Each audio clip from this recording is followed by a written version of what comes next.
So you never knew the word tariff. It didn't exist really essentially in this country until actually in the 1870s up till 1913 it existed, and we were the richest country. We were richer then proportionately than at any time in the history of our country.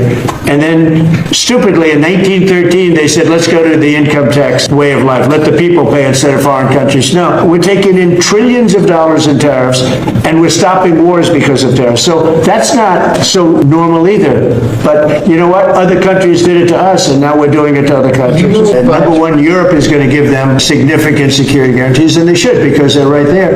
But we'll be involved from the standpoint of backup. We're going to help them. And I think if we get a deal, and I think we will, but if we get a deal, you're not going to, I don't believe you're going to have much of a problem. But we'll back it up, because I want to stop seeing people being killed. When Biden was here, he gave $350 billion, from covering business, $350 billion to Ukraine.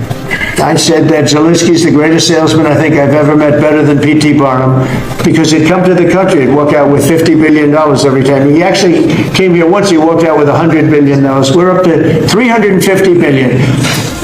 I got $1 trillion worth of rare earth that we have from the country, because I felt badly for our taxpayer, but I did something else at the NATO meeting.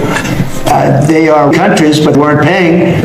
And we don't pay any money to Ukraine anymore. Do you know that? In fact, it's the opposite.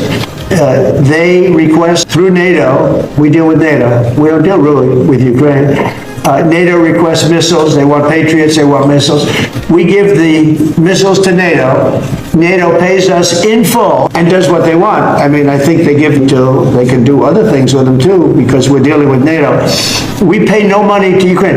We gave $350 billion to Ukraine. You know, if we didn't give that money, and I was the one that gave the javelins, if you remember. I gave the javelins. They were very effective. They say Obama gave sheets and gave javelins. They were very effective with those tanks right at the beginning. But you would have never had a war if I were president. You would have never had a war. Just to finish, we spend no money on Ukraine. We were getting fleeced by a president that didn't know what he was doing. To be honest, I don't blame Ukraine. I mean, if they come in and they get it. But we were in for $350 billion. Now, we make money. I don't want to make money on Ukraine. I want the war to end because I want to save all those lives. I want to just say, but just so you understand, we're no longer losing money on that thing. We were losing money hand over fist, and now we don't lose any money. Now we sell weapons to NATO. Because NATO agreed, because of me, to go to 5%, they had 2% and didn't pay. Now they have 5% and they're all paid up. So they have trillions of dollars, and they give us